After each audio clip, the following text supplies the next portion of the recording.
Cloudcast Media presents from the massive studios in Raleigh, North Carolina. This is the Cloudcast with Aaron Delp and Brian Gracely, bringing you the best of cloud computing from around the world.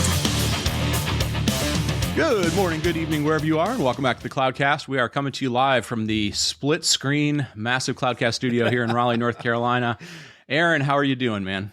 I'm good, man. I'm good. How have you been? We haven't talked in forever. I know. Well, that is that's one of the great secrets of this show is that you and I live maybe 4 or 5 miles from each other. We probably see each other live 2 or 3 times a year, maybe a few more, depending on how often our wives decide to schedule a dinner. That's right. That's right. So yeah, we did see each other a few weeks ago. We got a chance to have tip a few back. That was fun.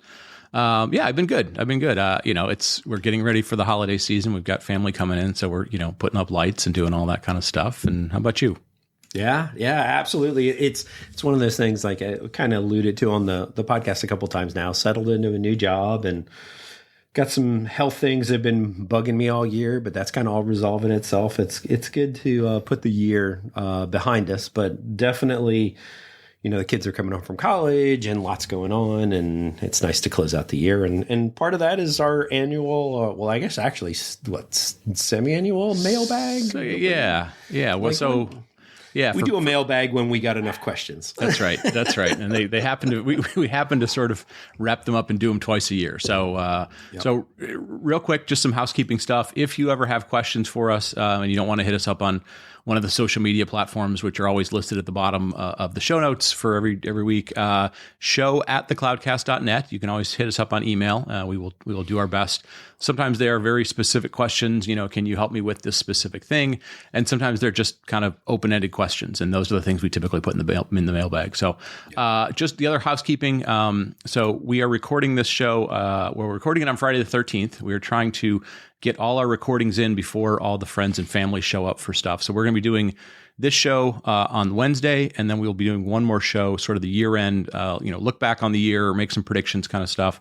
And those will be the last 2 Wednesday shows. I think I'm doing one Sunday perspective or weekend perspective, and that'll be it. We won't be doing one around a New Year. So we always mention that because I know sometimes people are driving and doing stuff with family, and they're looking to load up on lots and lots of podcasts to kind of drown out the noise. So we're gonna do mailbag.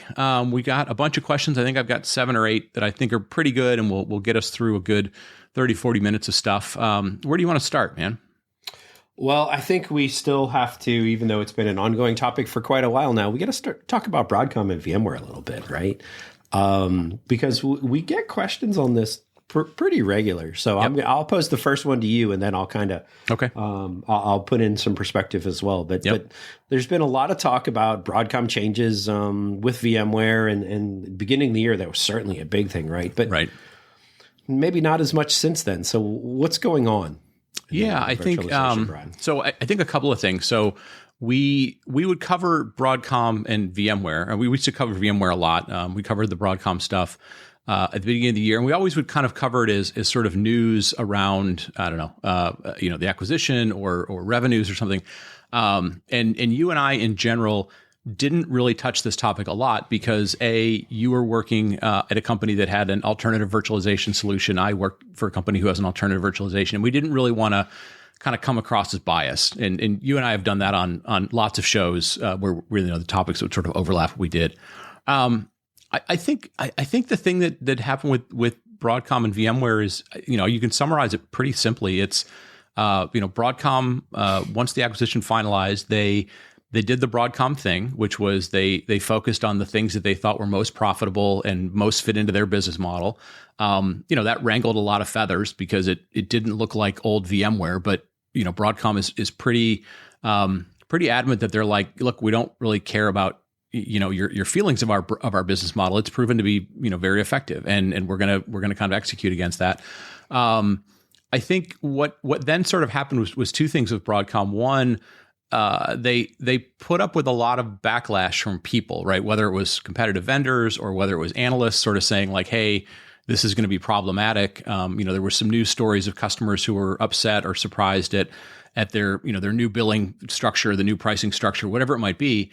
And then I think 2 things happened. One, Broadcom just went a little bit quiet on the VMware stuff, because they were, you kind of go into flight or fight, what they call flight or fight mode, which is like you're going to weather the storm and try and see how it evolves. But the other part was, I mean, quite honestly, like Broadcom is also, people talk about sort of Broadcom and VMware as if they're one thing. Like Broadcom is very much in a lot of things, and they are smack dab in the middle of AI, and we're making tons and tons of money with AI. And so I think they were sort of like, yeah, I've got other things to focus on, right? We're making tons, and I think their numbers, kind of proved out they did fine on the VMware side of things, but they made a ton of money as Broadcom, the chips and AI and networking company. And that was sort of where they went and spent most of their time. Yeah. Yeah. And I'll add this, I mean, because as you mentioned, I worked for a company and I had to be very selective and very, I actually probably stayed away from the topic more than anything because of any concerns about conflict. But I don't work for them anymore.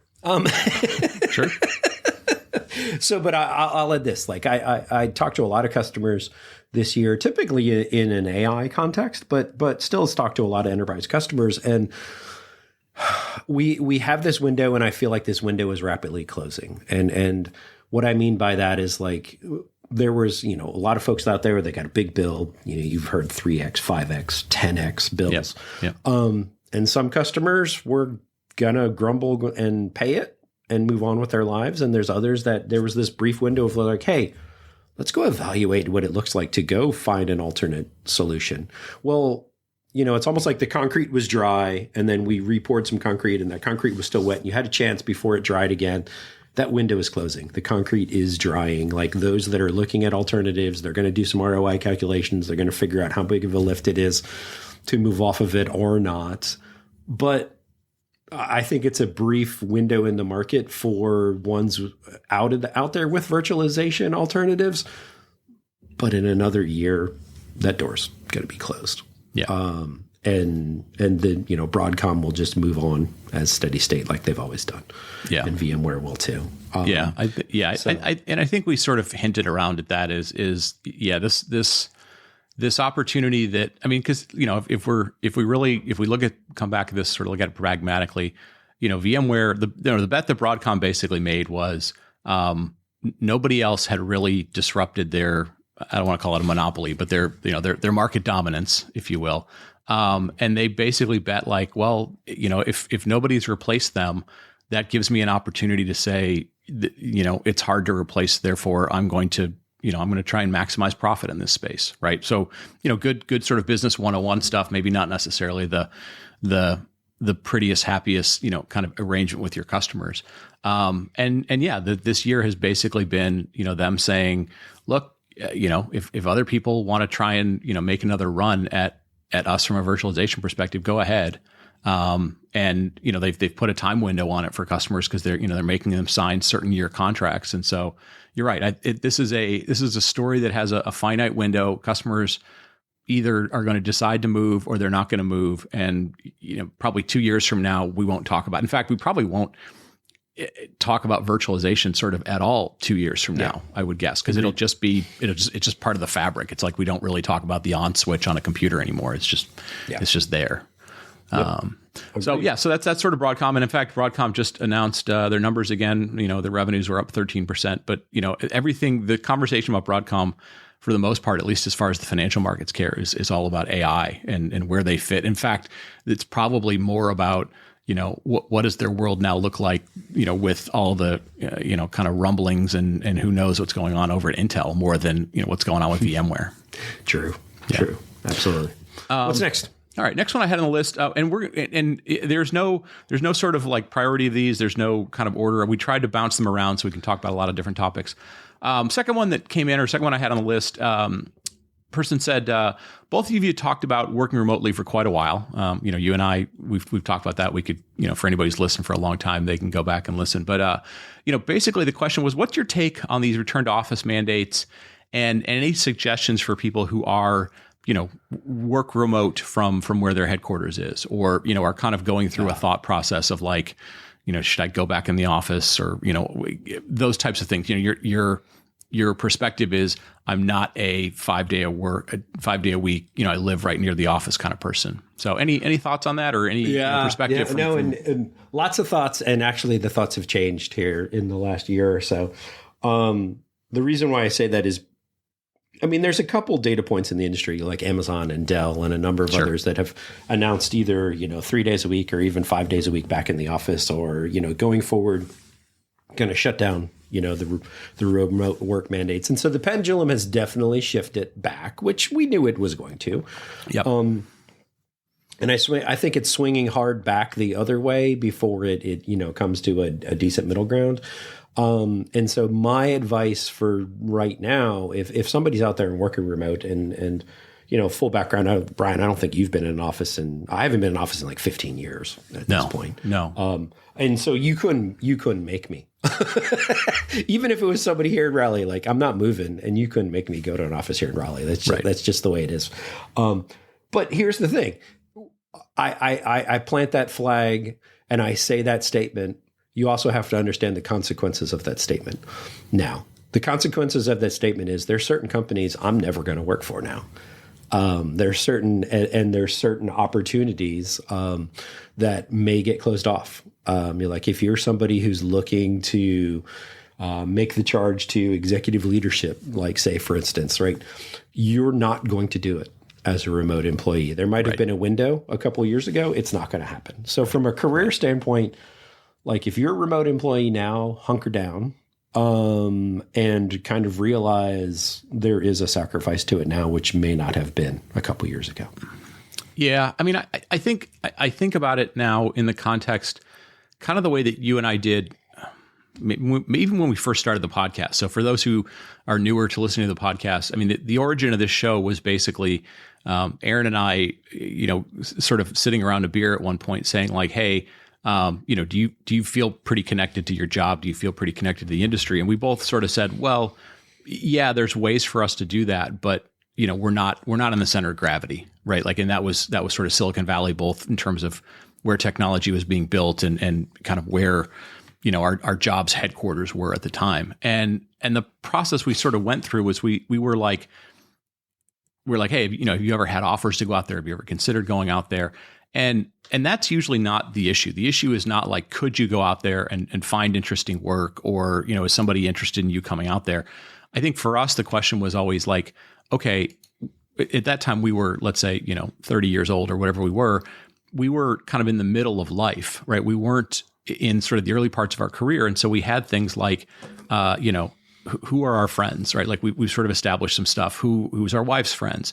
Where do our kids go to school? How far into, the sports or activities are they? And, what's the cost of living and all that sort of stuff. And for us at the time, it was like, I know you and I had a million conversations over this. It was like, we are handcuffing ourselves. We are basically, from a career perspective in tech, we are going at this with one arm tied behind our back, because you weren't going to get promoted necessarily. You had limited visibility.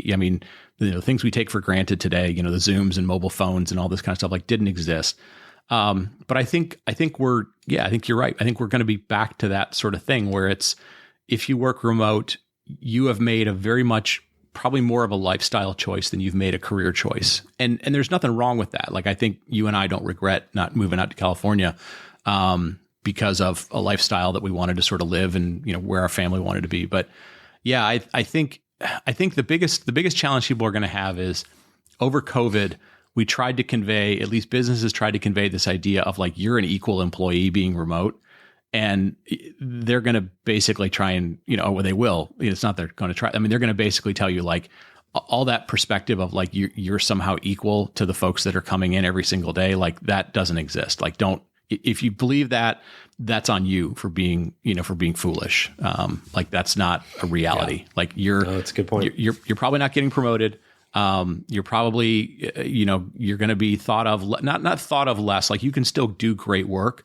You're just not going to be top of mind to people, because there is something about when you see the same people all the time, and then there's that one person that you only know their voice, or, you only know them in that square box or whatever.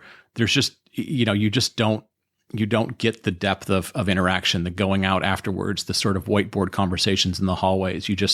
And you can tell yourself that, and you can tell yourself, oh gosh, the technology makes me an equal. And all, like, don't fool yourself with that. I say that speaking from 20 plus years of experience. Like, you can keep fighting that battle, but that's a tough battle to fight. So I think that the thing for that, and this was the conversation that you and I always had, was like, okay, given that's the choice that we've made. And again, it was a conscious choice. It wasn't like, oh, woe is me. Then we were like, what else can we do to make sure that, from a technology knowledge perspective, a people we know perspective, and this is where you have to do this sort of the side hustle if you want to find ways to give yourself other opportunities. And, I don't know if that's a podcast anymore or if it's something else you do, but that's, I think being realistic with yourself is the most important thing you can do. And it's going to feel hard because you're like, oh, I've been navigating it for a while. But yeah, that's my biggest advice is don't be honest with yourself about what's the situation you're in versus the company that you're with, and make useful decisions from there. Agreed. So next question. Yep. Have either of you found any valuable uses for AI in your day jobs? Yeah, go ahead. Why don't you jump in? Because I know you were jumping on stuff earlier than I was, but I've had a few lately. But go ahead. So, and it's funny because I feel like I'm a Perplexity fanboy. I completely admit it right up front. I don't use Google anymore to search. I use Perplexity. I've been using Perplexity. Gosh, I don't even know for everything. Like even if you're just for everything. Okay. If I need to look up something, I go ask Perplexity. Okay. Full stop. And so like I've been doing that for a long time. I just feel like the results are superior. Plus you get the links to where they got the results from. You get the customization, no ads, no pop-ups. Now, is that going to be like that forever? No, because Perplexity eventually has to make money. They're just burning through cash, but it's fine. Like for now, that's what I'm doing. That's one thing. And then I would say a couple others on the professional side. I use Claude. So I have a subscription to Claude. And I use it for mainly two phases.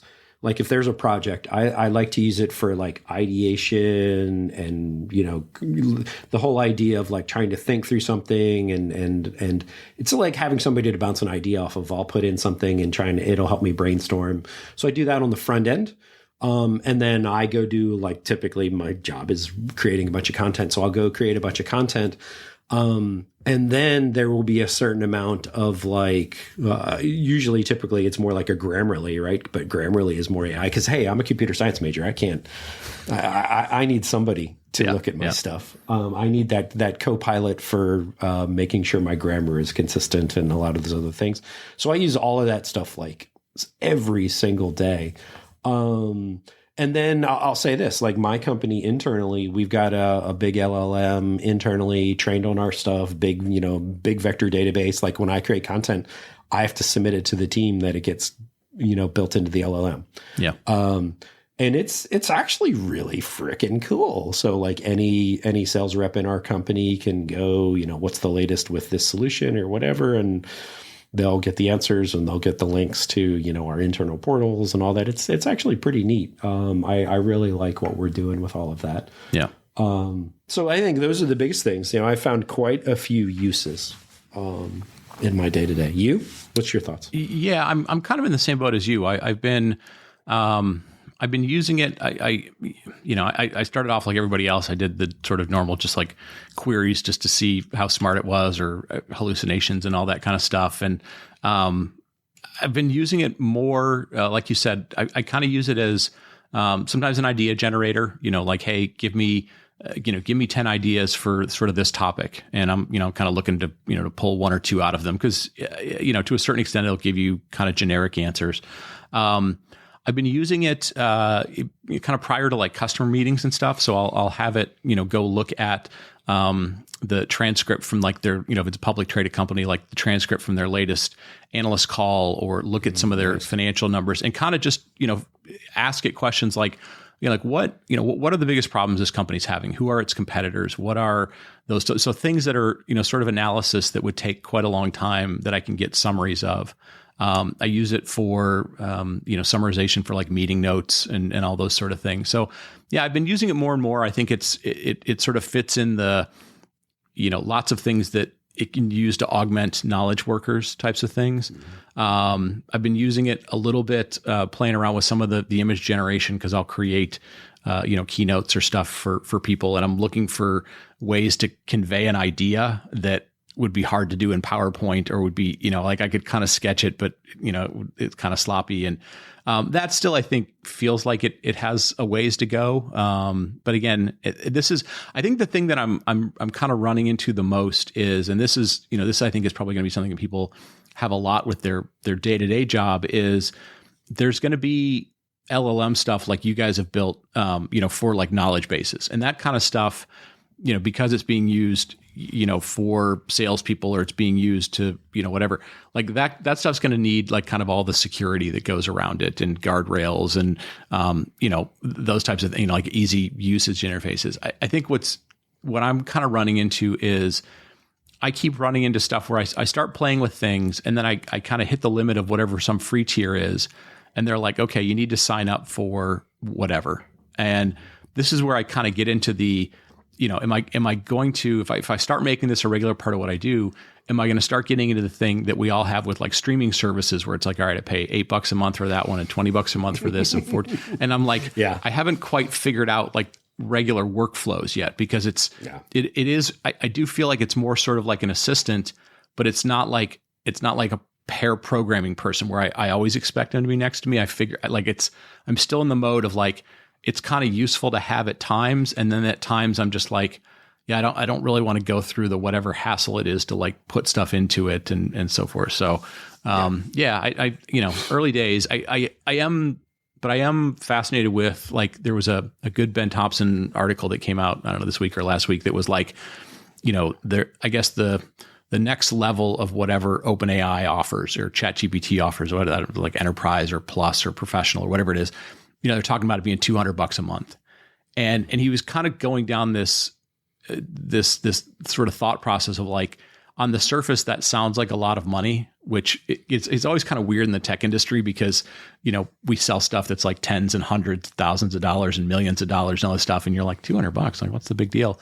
But he was like, you're going to go through some mental process of whatever it is to where you decide, like, is it valuable enough to me to start paying for it? And I think this next year, we're going to have a lot of people that go through that thought process, because there will be a lot of sort of people that are like, yeah, absolutely. If I had to pay $2,000 to get $25,000 more in value than what I create every year, yeah, I absolutely would pay. And I think we'll see a lot of people who are like, I don't try and expense that back to the business. I just keep that off the table, and I just look, better for my job.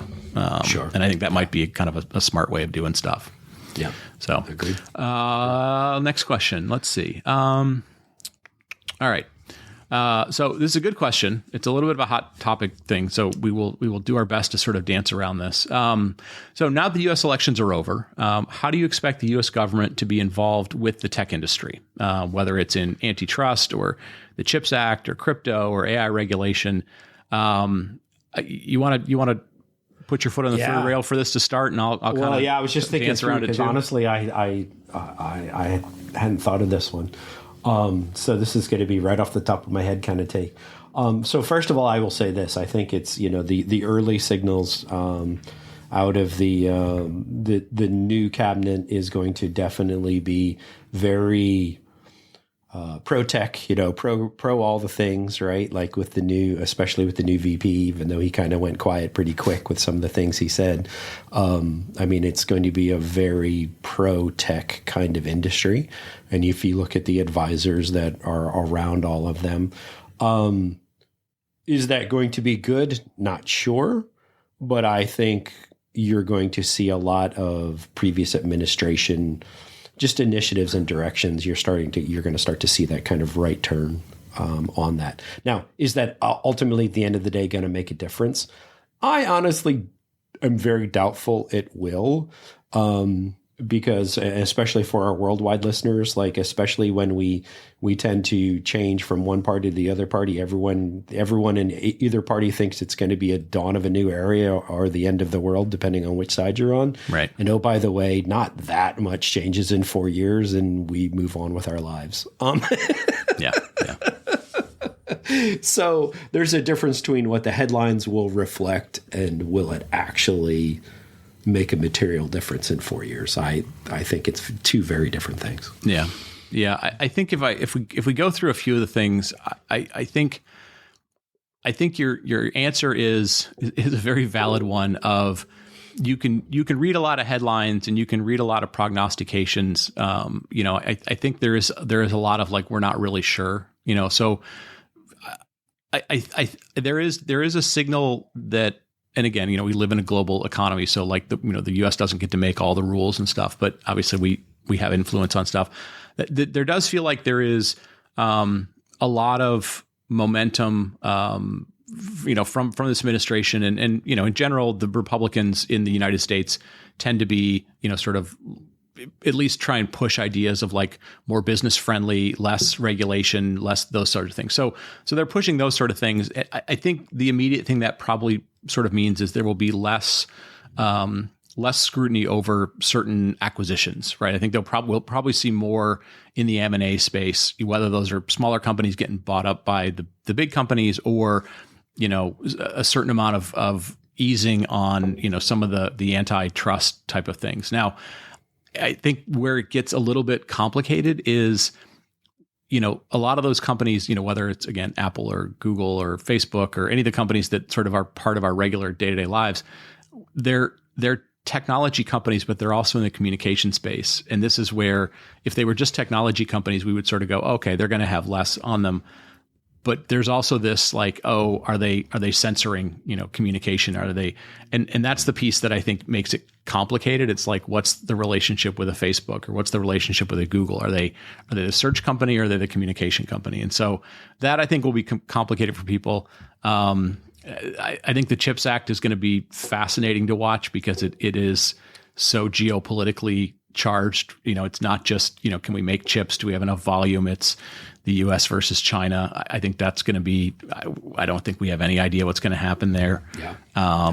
And then, I do think we will see, I think the biggest thing for us that will impact this show and sort of the audience listening for the things on this show is probably going to be, the things to watch will be, do we see a lot of acquisitions and sort of, M&A and that kind of stuff? And then the other piece will just simply be like, what is this administration do in terms of stuff like just interest rates and inflation? Because that, as we've seen over the last 10 years and 20 years, has as much impact on, policy and investment and all that stuff as anything else, right? If they figure out a way to bring interest rates down and not create more inflation, then we'll probably have, more kind of get back to boom types of things. And if they don't figure out a way to sort of get inflation into under some sort of control that people don't feel like it's problematic, then other things will happen, right? Because we've sort of seen. I think if anything, if we're sort of put our little tiny political science hats on, the parties that are in power when inflation happens in your country, I mean, they all got sort of swept out this last election cycle, and so. Inflation probably more than anything else is the greatest indicator, because it's the piece that takes away from people the fastest in terms of, what they can do and how they can live their lives. So those are the things I think we'll probably keep an eye on the most. Like, we don't really follow crypto.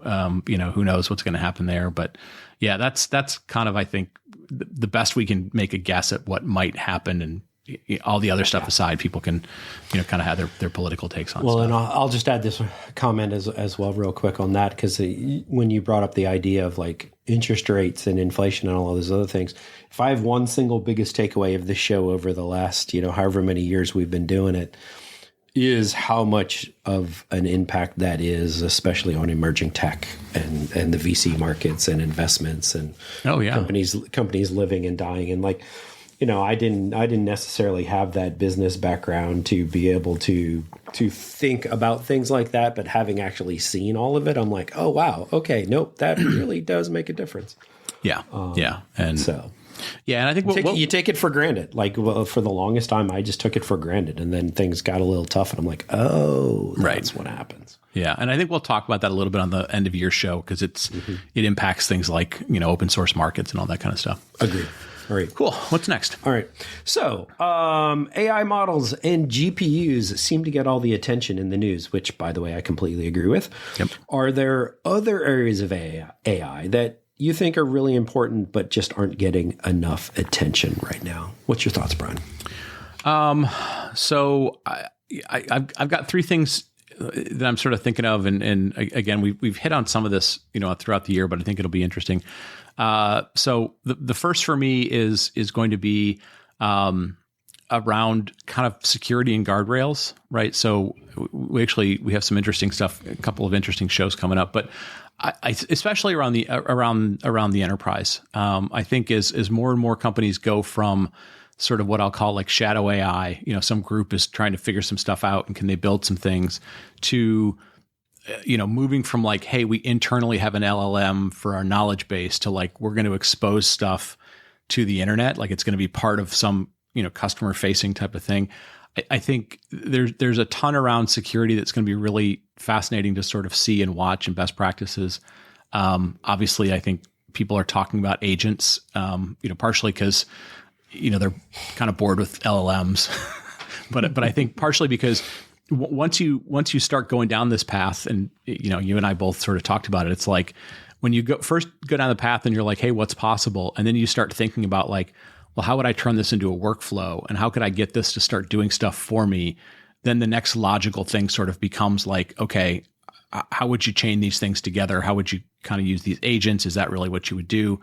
So stuff like LangChain and some of that stuff is I think really going to be interesting to kind of go explore. And then obviously, we've talked about this a million times. Like, is anybody going to make money on this stuff? Right? Like, like how long can you keep spending billions and billions of dollars building these models, and like, how are you going to make that money back? Yeah. So those are the areas for me that are going to be no. top of mind. I agree with everything you said, but I'll add a slight nuance too. So making the money thing, yeah, that's the kind of the vendor side, if you will, or maybe a little bit of the vendor side, but also too, like I talked to a lot of customers about this, and the biggest thing I'm seeing too is just like, there's a lot of people going, hey, I want this AI thing. And they kind of go through a use case, and we, start to build everything out. And then you kind of go, oh, wow, that's really expensive. What's the ROI on something like this? And so on the, on the customer side of the house, you're definitely seeing, I won't call it full blown trough of disillusionment just yet, but you are definitely seeing a rationalization of how am I actually going to make money like this. Hey, I need AI because I need AI to go faster, be more competitive, blah, blah, blah, blah, blah. Yeah. But at the end of the day, like, hey, this is costing me a lot of money. So that's one area I'm definitely seeing a lot of interest in. But then, this customization of this middleware layer and getting to the fine tuning. Because if you think about GPUs are way down here, models are way up here. There's a lot of junk in the middle you got to piece together. Yeah, and it's not super easy. And then if you want to take something off the shelf and fine tune it for your environment, or I won't even say fine tune it because that means fine tuning an LLM or a small language model or something else like that. But just doing, how do I customize things? Like, and what I'm seeing is in most customers, like, RAG, like 80-90% of folks are doing RAG and vector databases over doing fine tuning of LLMs, because everyone's realizing, oh crap, it's actually really hard to do a lot of this stuff. Yeah. And so the realizations of the technology are starting to set in. And so I think there is going to be an emerging market of tools. And oh, by the way, hint, this is probably a prediction for 2025, like there is going to be like, how do I take an off-the-shelf solution, package it up, customize it, and get it out to my customers in a fast way? Like I think the days of bespoke solutions We need to move past that. Like in the S curve of like you start with bespoke and then you get to customization, that you get to commoditization. I think we need to move up the S curve and more into the middle of the S curve in 2025. Yep. All right, next one, and this one I feel like somebody was writing this to you, even though we haven't talked about it in a while. Because we've had all this talk about AI, and this podcast is called the Cloudcast. So somebody writes in, they said, our cloud skills still considered valuable, and do certifications matter anymore? Let me start with this, and then I'll let you jump in. I think the thing that happens, and I've seen this a lot of places. I've seen this in some pretty interesting sort of discussion forums. I think what happens is, we have a tendency to sort of kind of go, well, it wasn't talked about. Something wasn't talked about. Nobody cares about it anymore, right? And I think the thing that kind of gets forgotten, and I'll use an example of this. Like, we were covering the AWS reInvent keynote, right? And it used to be they would go through, and Andy he basically do like 30 or 40 announcements within the keynote. And you were like, oh my God, it's just like a rapid fire of all this stuff. And nowadays they, at least this last one, they had 4 or 5 announcements, kind of during the keynote. And, if you look the day before, they had like 65 or 70, kind of updates and new launches and all sorts of things. And that doesn't get any press anymore because, it's become big and whatever. But I think the thing is, like, if you put it in a different context, like we have become a society that has very short window of attention. And so, and because everybody has sort of become, everybody's like their own brand and their own, like how many followers do you have and all this kind of sort of stupid, useless stuff. We go through these things where we forget that, like, if you aren't mentioned in the headlines, it doesn't mean that you're not important, you're not valuable. So long-winded way of saying, whether or not this AI stuff is super successful in a year or in 5 years or 10 years or never, the cloud has sort of proven itself that it is the foundation of how we do stuff, right? It's still the primitives of, compute, storage, and networking, but, the newer ways of doing stuff in the cloud, whether you do it, again, on-prem or in the public cloud or in any of the public clouds, like that stuff is still very, very valuable. Is it going to get talked about a lot? No, not necessarily. But the people that have those skills and are good at those skills are going to, they're going to continue to find themselves very much in demand. And in fact, there's probably a trough of companies that sort of ignored some of that stuff because they were like, oh, the cloud will just figure it out.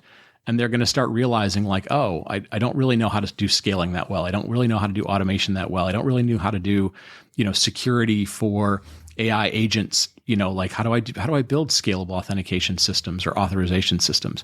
So yeah, I think just because it's not in the headline doesn't mean it's not important, because it is, strong foundational stuff is always proven to be really important in this industry. Yeah, absolutely. And I'll add because the certifications were mentioned, and it's probably been a long time since we talked about this, but once upon a time I worked for a big reseller. You were the king of certifications. I had bordering on 20 industry certs at one point. Because, the backstory on that is if you're a reseller and you have so many SEs with so many levels of certification, a lot of times the company got extra points and the SEs got bonuses. And so I knew where my bread was buttered. And so I became really, really good at taking tests. And here's the thing, but looking back, because I actually had somebody who I used to manage at another company, they were impacted by a RIF, and we were actually talking about exactly this of how do you get up leveled again? And I've kind of said, and they're still kind of middle career stage, if you will. I said, I think certifications are perfect for early to mid career, because you're still at that peak. You're still trying to prove myself. You're still very much known of what is your skill set and how can you apply this skill set? And those certifications provide a way from company to company to provide some level of hey, I know AWS really well, or I know, you pick a technology really, really well. So I definitely think certifications are still there. They have a valid point in the industry. I think, which ones are cool and which ones are the hot ones and which ones are going to get you jobs, that certainly changes just like anything else. But the concept of certifications as a bar and something to measure against, it will always be in our industry. Yeah. No. And if anything else, because I was in the same boat as you early on, it was like, I want to learn stuff. I want to get certified. I think the biggest takeaway I would have is, and the certification, the training industry sort of collapsed over the last couple of years, right? There were certain companies that we knew them pretty well and they kind of went through some tough times. But just the process of going through, how do I get certified on stuff, and then learning the stuff and learning it at a couple of levels of depth, like that will never be a bad thing for you. Especially again, if you're earlier in your career, you're new to something, you're trying to figure out if you like it or if it's, it's important to you. Like just going through, the nights, the weekends, putting things together, making them break, trying to fix them, like that will never not be useful for your technical career. Even if you don't end up like getting the sort of stamped certification, because maybe it costs you money and you're like, I don't really want to pay for it. Like go through the journey of it, document your journey of it, turn it into videos or whatever you want. But yeah, that part we would never sort of tell people like that's a bad idea, because that knowledge, that learning process is invaluable. Agreed. All right, couple left. We're going to try and wrap this up before it gets too long. Although the last ones are always long because we like to give people stuff to listen to in the car. What else you got? Where were we with the next one? Hold on, I got to look at I think maybe we're down. Here we go. 7th. So, hey, Brian, this one's right for you because, and full disclosure, I don't really follow it as much anymore. What's going on in the open source communities like the CNCF? Like, I follow Kubeflow, but honestly, I don't really follow many of the others anymore with the new job. So, what's going on, Brian? So it's interesting because I think a couple of things. And maybe we should get folks like Chris Onasek back on the show to sort of see what's going on. I think there was a period of time, 22, 23, when, we saw some of the license changes with open source. And obviously there was, the calls of like, oh, open source is dead and all that sort of stuff. I was very pleasantly surprised, at least in the last couple of times. Apparently the last 3, maybe 4 KubeCons, and we'll just use that as a barometer because you can use whatever you want. Apparently, the European KubeCons have been extremely well attended. The last couple of them, the US one was well attended. Apparently, the one in India this past week or week and a half was like insane. So I feel like while the business side of open source is going through some humps and bumps, and it has to figure out like how to continue to fund the ecosystem, whether it's funding companies or whether people that maintain the stuff or whatever. Like there's some work to do there, but in general, it feels like at least if that's any indicator that people have become very comfortable with these technologies, the Kubernetes, the Prometheus, the whatever it might be. There's probably of the hundreds of things that are in the CNCF. That's like anything. There's probably maybe a dozen that are really the core technologies. But it feels like people are pretty comfortable in those spaces. They're seeking knowledge in those spaces. Again, whether or not they're seeking out individual vendors that drive that stuff or whatever. So I was surprised and I kind of happy to see, because I think if nothing else, these open source communities and stuff provide a really good counterbalance to kind of us getting back to the very proprietary ways that we were 20 something years ago that many of you probably don't remember, but and sometimes people can feel like, there's 3 big clouds and they dominate everything. But having sort of healthy open source communities is a really good thing. It does give people lower cost starting points to get in with stuff. And in a lot of cases, it does attract really smart people that just like working on complex problems. And so you get very good technology that come out of these things. And so, so I'm ending 2024 much more encouraged about sort of open source and communities and the stuff that's relative to us than maybe I was at the end of 2023, if you will. Nice, that's good. All right, last one. So last one. What surprised you the most this year? Oh gosh. I'm trying to think about this real quick from a technology standpoint, but also an industry standpoint. I'll do the industry standpoint first. I think although like I was cautiously hoping it wouldn't happen, the RTO mandates swinging back hard and the pendulum going back the way it did, it surprised me in how hard it was that companies were really putting a pretty hard line in the sand. And you know, even like my previous employer announced a couple weeks ago, and I mean, really aggressive and really fast. Like this isn't like phase this back in over time. It was like, boom, here you go. We're going to rip the Band-Aid off. So, you know, unfortunately, I'm not super happy about all of that. But it is what it is. But it definitely caught me by surprise. Yeah. I'll add another one, though.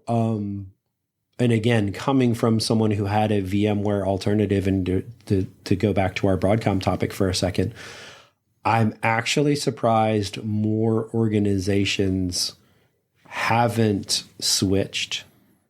But I think that just is a testament, as you mentioned earlier, of just how incredibly sticky and how incredibly embedded the technology is. Like I honestly thought more folks would switch. Yeah. So those would probably be a tech one and a personal one. Yeah. I'll throw out two. I guess I'm sort of surprised how fast the Sam Altman thing resolved itself. You know, given given where we were a year ago and what felt like complete chaos. People just sort of, somebody out there in Silicon Valley did the Men in Black kind of memory eraser machine, and they're like, it's all good. And not only that, but they booted everyone out that was, on the other side of the queue, and they reorganized the company like, hey, we are a for-profit company now. Like, the 1 year change in OpenAI is definitely. that piece is amazing. And then I'll leave it with this. I am dumbfounded that your team made the college football playoff. I can't for the life of me, given how bad they were at the beginning, that they made the playoffs. Yeah. So, and I will, and my other team didn't, by the way, too. Like, so there's been lots of concerns with the new playoff format, and there's lots of ways to improve. I definitely think, strength of schedule and a lot of these other things. Like, it is kind of funny, like when you make it super algorithm and you're like, hey, flat out conference winners go here, everyone else based off of rankings go here, this is how it is. But then suddenly now it's like, well, now we need to maybe bring in the other side that is a little more ambiguity, and then like it just gets it's a freaking mess. No one's ever going to be happy. No, well, that's what makes college football great. So and for those of you that don't care about college football, I didn't realize it, but I got the Clemson shirt on right now. Actually, there you go. So, there you go. Well, it's from a bar in Clemson. That's okay. It counts. That's okay. We know where your priorities are. That's fine.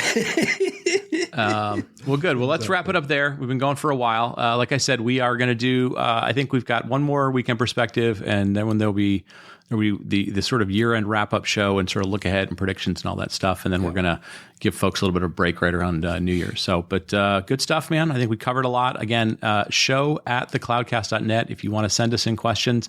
If you overwhelm us, we may start doing this on a quarterly basis. Who knows? If we get really good questions. So we encourage it. All right, we'll wrap it up, folks. Thanks for listening. Thanks for telling a friend. Thanks for helping us grow the show. And we hopefully 2024 has been helpful to you, and we look forward to doing this again with you in 2025. So we'll talk to you next week. Thank you for listening to The Cloudcast. Please visit thecloudcast.net to find more shows, show notes, videos, and everything social media.